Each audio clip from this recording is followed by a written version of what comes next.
Ayan. Dito naman po, your middle name. Ayan, sundan nyo lang po yan guys. Napakadali lang po ito pipilapan guys. Ayan, scroll upan natin. Ilagay naman po natin yung your last name. Siyempre guys, yung apelyido po natin. Ayan. Then proceed tayo sa pinakababa.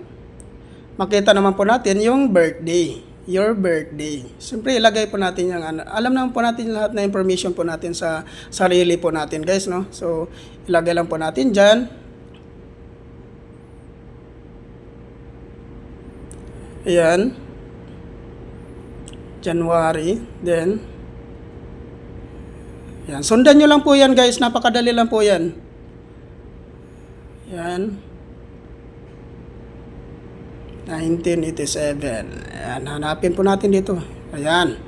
Ngayon po guys, dito naman po, humihingi po dito si PSA po guys ng one valid government ID. Ito nga po pala ang mga list of valid government ID na hinihingi po ni PSA po.